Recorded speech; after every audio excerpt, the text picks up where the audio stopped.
নেইমারকে চায় না তার নিজের দেশ ব্রাজিলের ফুটবল ক্লাব, করলো চরমভাবে অপমান। এদিকে ক্রিস্টিয়ানো রোনাল্ডো কি তাহলে হিন্টস দিল তার অবসরে যাবার? প্রথমে আসি নেইমার জুনিয়রের কাছে।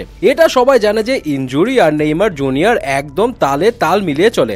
চোটের কারণে টানা 1 বছর ফুটবলের বাইরে ছিলেন নেইমার জুনিয়র। অবশেষে ভক্তদের আশা দেখিয়ে চলতি মাসের শুরুর দিকে আল হিলালের জার্সিতে ফিরেছিলেন তিনি, কিন্তু 2 ম্যাচ পর আবারও চোট লেগে 4 সপ্তাহের জন্য ছিটকে যান এই ব্রাজিলিয়ান এবং তার ইনজুরির কারণে নেইমার বলতে গেলে বোঝায় পরিণত হয়েছে সৌদির আল হিলাল ক্লাবের জন্য। এর মাঝে আবার রিসেন্টলি গুঞ্জন উঠে যে আল হিলালের সঙ্গে চুক্তি শেষ হলে ব্রাজিলিয়ান ক্লাব পালমেইরাসে যোগ দেবেন নেইমার, কিন্তু আজ রোববার ক্লাবটির সভাপতি লেইলা পেরেরার কথা শোনার পর এই গুঞ্জন উড়ে গেছে। পেরেরা কিছুটা খোঁচা মারা ভঙ্গিতে জানিয়ে দিয়েছেন যে নেইমারের সাথে চুক্তিতে আসবেন না পালমেইরাস। পেরেরা জানান ফিট ফুটবলারকে খুঁজছেন তারা, এমন ফুটবলারকে চান যাকে চুক্তিতে আনার পরপরই খেলানো যাবে। কোচ চাইলেই যাকে আগামী কালই খেলাতে পারবেন। ইনজুরিতে বিধ্বস্ত কোনো ফুটবলারকে তারা চান না। তিনি আরো জানান এই ক্লাব কোনো চিকিৎসা কেন্দ্র নয়, এখানে বছরের পর বছর ধরে ইনজুরিতে পড়ে থাকা প্লেয়ারদের কোনো জায়গা নেই। মানে এটা সত্যি যে নেইমারের এই ইনজুরির বিষয়টা এখন একটু বেশি তিতা হয়ে গেছে, এন্ড এটা নিয়ে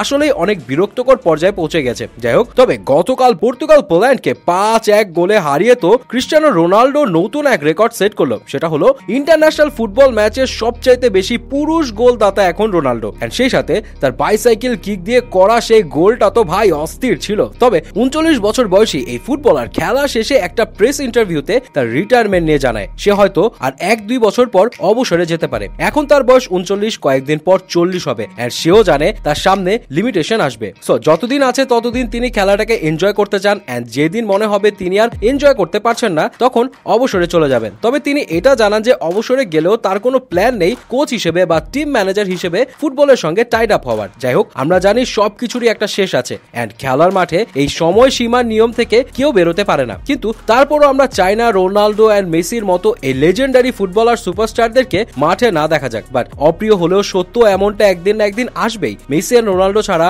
আমাদের ফুটবল দেখতে হবেই।